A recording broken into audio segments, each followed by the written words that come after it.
$3 यार, इतना आसान है डॉलर कमाना भाई। आप यूट्यूब ओपन करो, लिखो ऑनलाइन अर्निंग, तो आपको हज़ारों वीडियोस मिल जाएंगी ऑनलाइन अर्निंग वाली। इसमें आपको बता रहे होंगे आप घंटा काम करो $3000, 1 घंटा काम करो आपको $2000, 1 दिन काम करो आपको जनाब $10,000। भाई $10,000 कमाना इतना आसान है भाई? या वहाँ पे पड़े भाई वो दरख्त से उतार के आपको दे देंगे पत्तों की तरह? ऐसा नहीं होता मेरे भाई। इन चीज़ से बचें और इस चीज़ का आप एहतियात करें। खुदारा ये मेरी वीडियो अपने दोस्तों को शेयर करें जो इनको बहुत शौक है भाई हम गेम खेल के पैसा कमाएंगे। ऐसा नहीं होता। मुझे एक औरत ने कॉल की और कहा कि भाई मैं काम करना चाहती हूँ ऑनलाइन। तो मेरा एक्सपीरियंस है ऑनलाइन काम के अंदर, मुझे पता है कि कौन सा काम जो है ना लीगल है, कौन सा इनलीगल है।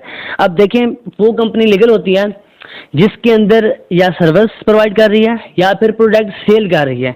इसके अलावा अगर आपको कहे भाई पैसे दो, ठीक है, और पैसे दो और पैसे आपके डबल हो जाएंगे, आपने काम भी नहीं करना, तो सब फ्रॉड होता है। ठीक है। औरत कहती है कि मुझे किसी ने एक वेबसाइट आई और उन्होंने कहा कि मुझे